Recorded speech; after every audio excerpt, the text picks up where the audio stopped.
Módulo 4 del curso de sedación en niños, en donde hablaremos del manejo de conducta en odontopediatría, las alteraciones de la sensorialidad, el consultorio sensorialmente adaptado, manejo de fármacos, protocolo de sedación, aplicación clínica de la sedación consciente en niños, indicaciones, contraindicaciones y los efectos clínicos en el paciente. Voy a presentar la experiencia del Hospital de Odontología Infantil, don Benito Quinquela Martín, que pertenece al Ministerio de Salud del Gobierno de la Ciudad de Buenos Aires, del cual soy directora y soy co-creadora del servicio de pacientes especiales de odontología para niños con discapacidad y co-creadora de la carrera de especialización en pacientes odontológicos con riesgo médico y discapacidad de la Facultad de Odontología de la Universidad de Buenos Aires. Este hospital es especializado en odontopediatría, es una institución de salud pública que pertenece a la red de cuidados progresivos del Ministerio de Salud de la Ciudad de Buenos Aires. Y su objetivo principal es brindar la atención odontopediátrica interdisciplinaria que genere un modelo de atención de la salud integral del niño y priorizamos la atención inclusiva en un entorno de calidad asistencial, con un equipo interdisciplinario formado por los odontopediatras, por psicólogas, por médica pediatra, fonoaudiólogas y trabajadoras sociales. Y hablar del manejo de la conducta en niños, primero es importante saber que en ellos es una modalidad basada en el desarrollo evolutivo y el comportamiento del niño. Y en odontología esta modalidad se basa en estrategias mediante las cuales el equipo odontológico realiza en los niños un tratamiento efectivo y al mismo tiempo hace aparente en ellos una actitud positiva hacia la situación odontológica. Pensemos que el niño se encuentra en un completo periodo de desenvolvimiento caracterizado por la interacción continua de la herencia con el medio ambiente. Esto implica diversas influencias en su vida, desde que se encuentra en el vientre materno hasta que nace. Esto llamado epigenética, que es el estudio de los mecanismos que regulan la expresión de los genes, sin una modificación de la secuencia del ADN que los compone. Establece la relación entre las influencias genéticas y ambientales que van a determinar un fenotipo. La epigenética se refiere a diferentes formas como son la dieta, la actividad física, los niveles de estrés, el entorno, el ambiente y cómo eso influye y puede cambiar no solo nuestra propia salud, sino la de nuestros hijos y descendientes. Por ello es tan importante el conocimiento de la evolución de un niño para manejar conductualmente y poder decidir la mejor estrategia de atención odontológica. Y es fundamental manejar la historia clínica médico-odontológica, en el cual es conocer el nivel cognitivo del paciente. Es importante para saber las estrategias de distintas técnicas de manejo conductual que vamos a realizar y el riesgo social, que son aquellas variables que se dan en un entorno, comunidad o en la propia persona y pueden promover conductas y generar factores de riesgo en la infancia y en la adolescencia. También la importancia de una exhaustiva anamnesis, ya que de ahí vamos a poder conocer la situación general del niño, las enfermedades sistémicas asociadas, por ejemplo, y otras características emocionales con las cuales tenemos que comenzar a trabajar. Documentar y realizar el follow-up del comportamiento o la ansiedad del niño o la niña a lo largo del tiempo de atención es aconsejable realizarlo y generalmente utilizamos una escala conductual como la de Frankel y de ansiedad como el test de Benham o el de evaluación de prácticas de la sedación consciente como la escala de Hobb, que luego explicaremos. La importancia de confeccionar un plan de tratamiento estratégico. Y este plan de tratamiento debe ser con una modalidad de atención del paciente pediátrico de forma muy personalizada. de más está decir un consentimiento informado para las prácticas que vamos a realizar en estos pacientes, sabiendo que el manejo de la conducta debe ser realizado siempre por odontólogos adecuadamente calificados y siguiendo la normativa de cada país y de cada estado. Para ello vamos a manejar primero los conceptos de ansiedad y de comportamiento o conducta. Sabiendo que la ansiedad es una actitud emocional concerniente al futuro, es una sensación desagradable frente a una amenaza simbólica o imaginaria. La conducta va a ser el modo de comportarse de ese paciente, siempre referido dentro del consultorio dental en el momento del tratamiento. Entonces medimos este tipo de emociones con diferentes formas, como ser el comportamiento o la conducta con la escala de Frankel. La escala de Frankel es una escala que nos va a llevar a medir esta conducta desde la número 1, definitivamente negativa, la 2 negativa, la 3 positiva y la 4 definitivamente positiva. La escala de Benham nos habla de una ansiedad, en este caso, a través de test, de dibujos, con imágenes de diferentes emociones, donde el niño nos muestra cuáles son los sentimientos estando en el ámbito odontológico.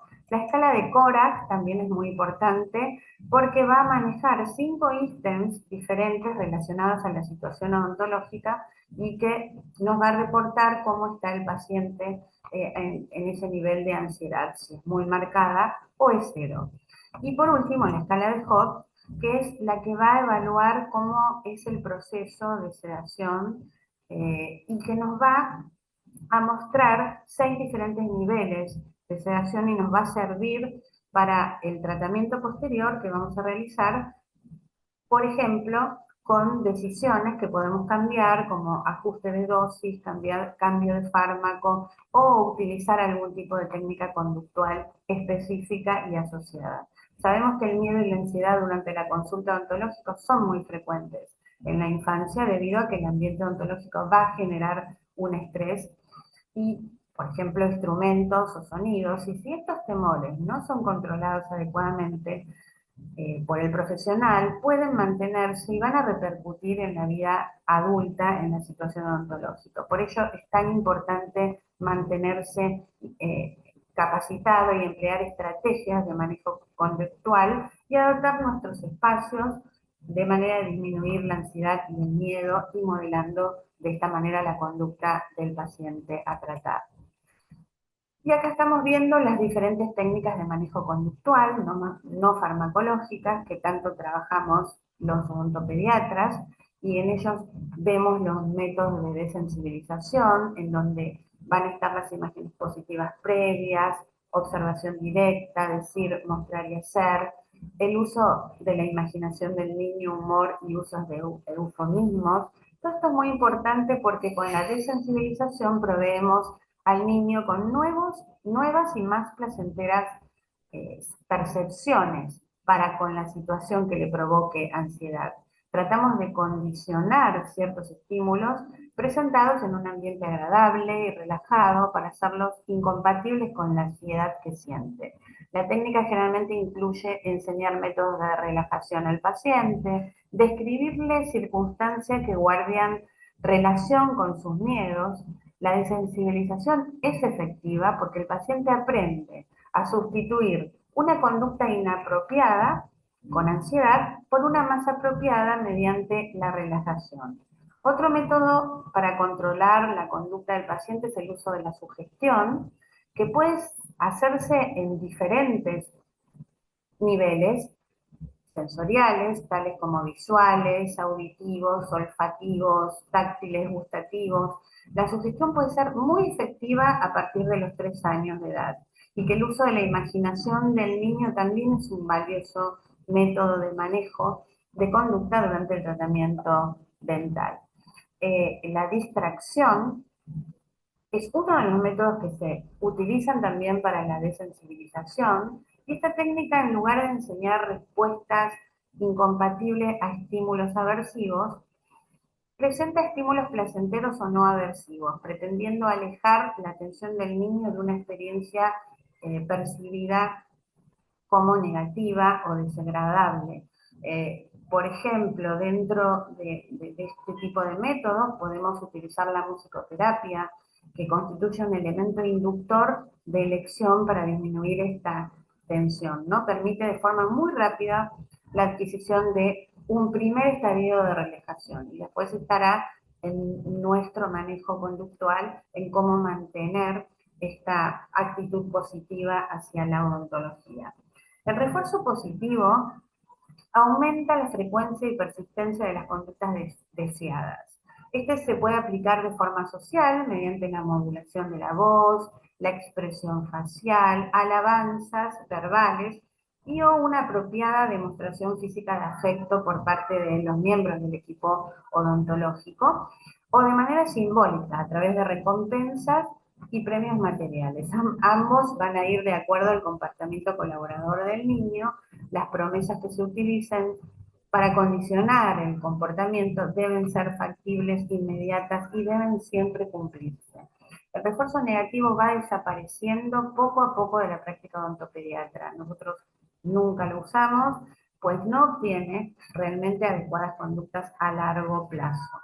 La imitación, por ejemplo, es otra de las técnicas empleadas en psicología para el tratamiento de los temores. Puede ser aplicada en una gran variedad de situaciones mentales donde el niño va a aprender observando, como decíamos, directamente cómo otro niño de buen comportamiento está recibiendo el tratamiento. La técnica por imitación puede utilizar dos tipos de modelos, vivos y simbólicos, que se definen a través de instrucciones verbales o escritos, si es vivo, o a través de imágenes o por medio de una combinación, métodos verbales o imágenes. Y realmente se obtiene muy buena, realmente muy buen estado de manejo de la ansiedad en esos niños. Cuando hablamos del uso de eufemismos, nos referimos a utilizar una expresión que sustituya una palabra que se considera ofensiva, que asuste a los niños. Por ello, odiar hablar de pinchar, doler, en vez de eso, a describir como molestia. No mentir, pero sí explicar y distraer de otra manera como para poder realizar la primera atención odontológica y que esos niños entiendan que no es tan terrible como se la imaginaron. Vamos a hablar también de lo que es la contención o estabilización física protectora, afectiva. Es una limitación de la libertad de los movimientos del paciente, con o sin su permiso, con el fin de disminuir el riesgo de accidentes o heridas y permitir la conclusión segura del tratamiento. Debemos motivar al niño, en nuestro caso hacemos siempre para que los acepte, y nosotros no vamos a autorizar aditamentos que provoquen una restricción física total, una inmovilización total, como por ejemplo el papús board o otras camillas que atan a los niños. Estamos totalmente en contra. Sí utilizamos aditamentos blandos y en niños pequeños la contención afectiva, por eso ponemos afectivo, porque van a estar en la madre, padre, el tutor o cuidador realizando esa contención.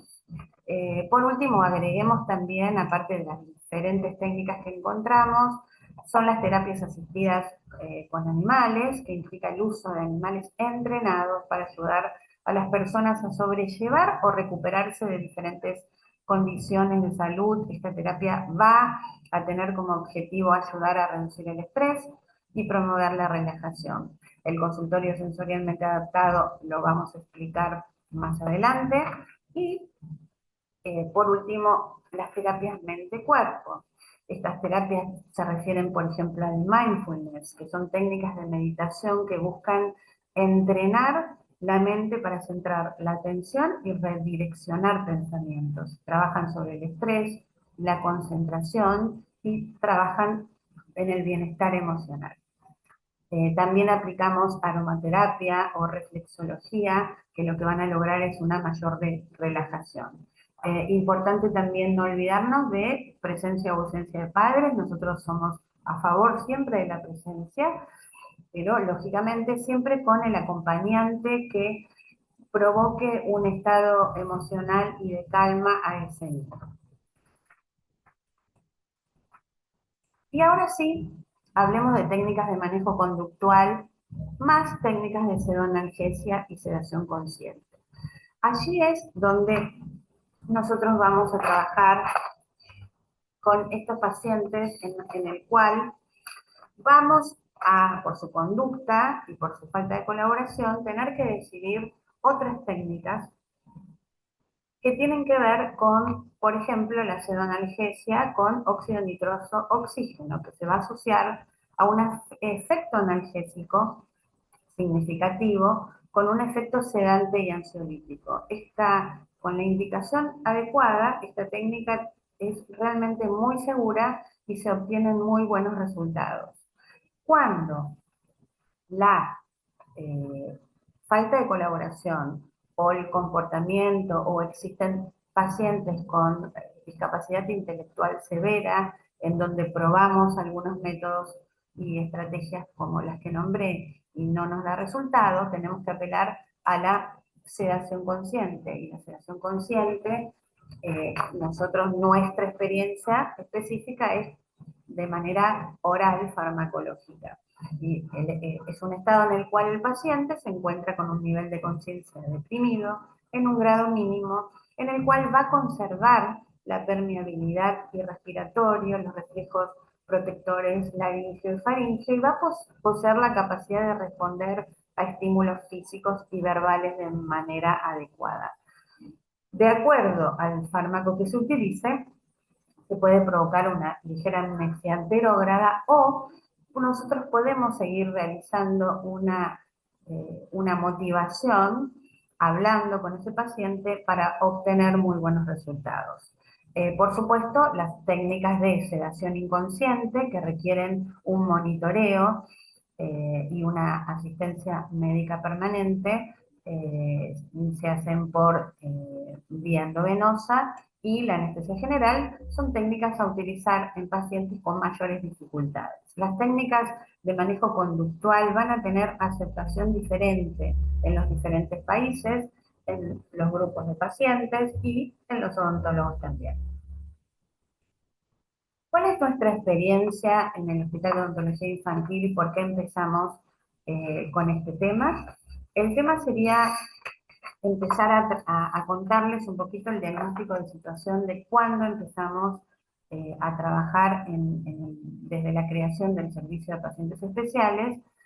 Siempre se trabajó con esa filosofía de inclusión y buscando redes de contención. En otras disciplinas, principalmente neuropediatras, del equipo del Hospital Garrahan y otros hospitales pediátricos de referencia, y trabajando con psicólogos y fonoaudiólogos del Hospital Italiano, participando activamente del Comité de Discapacidades de la Sociedad Argentina de Pediatría. ¿Por qué?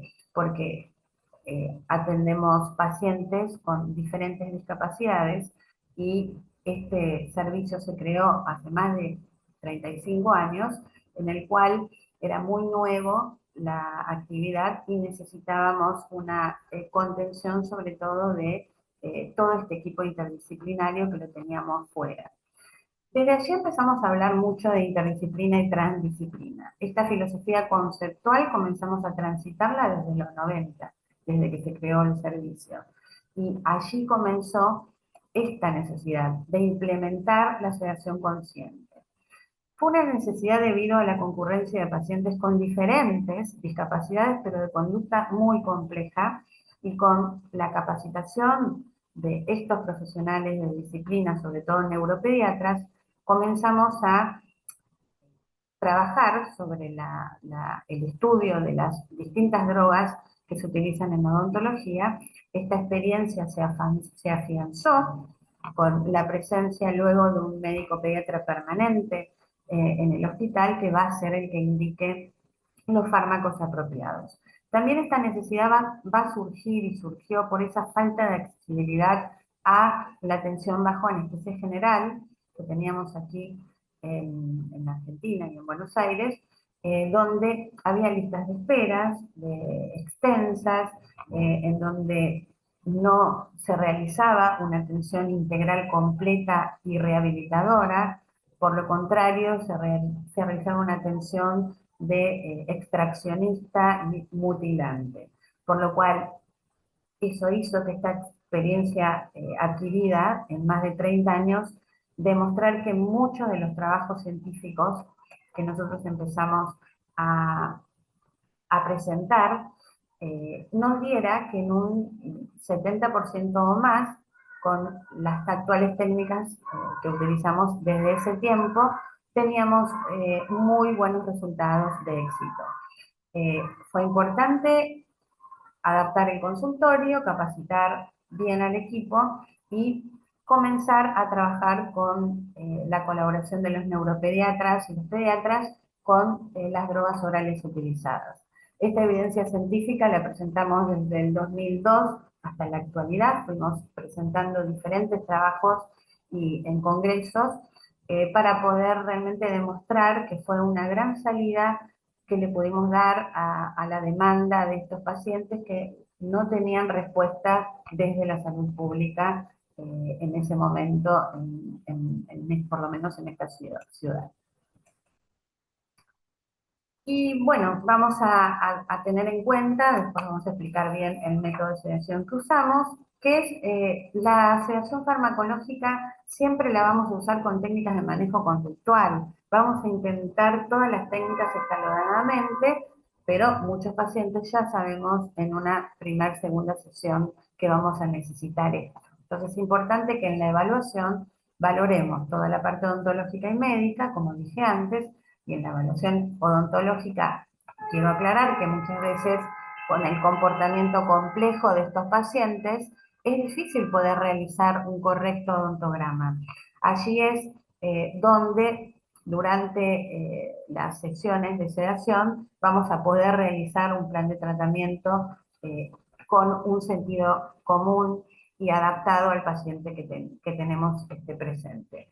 Remarcar que no siempre en pacientes con difícil conducta podremos realizar totalmente el tratamiento a rajatabla, pero sí vamos a ir adaptándolo con la mejor calidad odontológica que le podemos ofrecer. Y lo más importante acá es ver qué factores asociados al tratamiento hacen que nosotros decidamos o no realizar una sedación farmacológica en estos pacientes. Y estamos hablando que va a depender un poco del tipo de procedimiento odontológico que vamos a realizar, la amplitud, duración y el sector del trabajo. Estos factores tendrán que ver con esa amplitud. Y, por ejemplo, me estoy refiriendo a un paciente que podría cooperar, pero decidimos realizar el procedimiento de larga duración, bajo sedición, porque puede haber alguna complicación, por ejemplo, en la extracción de molares posteriores con inconvenientes. Y ese paciente no, el tiempo de trabajo de ese paciente se puede extender a más del que él puede cooperar. Ahí vamos a decidir una sedación. Así también, por ejemplo, la amplitud y la duración, el sector de trabajo, vamos a tener que realizar tratamientos o extracciones complejas o endodoncias en molares posteriores en un paciente que tal vez colabora, pero que su tiempo de trabajo que nos permite cooperando es corto. Esas son decisiones que debemos tomar cuando enfrentamos este tipo de pacientes que van a requerir una sedación. No voy a hablar en este momento de la farmacología, la vamos a describir más adelante, y de la evaluación preoperatoria y intraoperatoria del paciente, pero sí saber que hay reglamentaciones diferentes en cada país. ¿Qué es importante del consultorio odontológico? Es estar con un equipo que esté capacitado en la utilización de oxígeno, fíjense, de tener todos los elementos del equipo de resucitación cardiopulmonar, que por suerte nunca lo llegamos a necesitar, pero un ambú con mascarillas de diversos tamaños, el personal entrenado, sobre todo en RCP, tener en claro los protocolos previos, intra y posoperatorios. Entonces, no tiene que faltar el oxímetro, no tiene que faltar el tensiómetro y por supuesto dentro de nuestro botiquín el antídoto por si hay alguna problema con la dosis de la medicación que se dio, por ejemplo en el caso de que se administre midazolam, el flumacemib.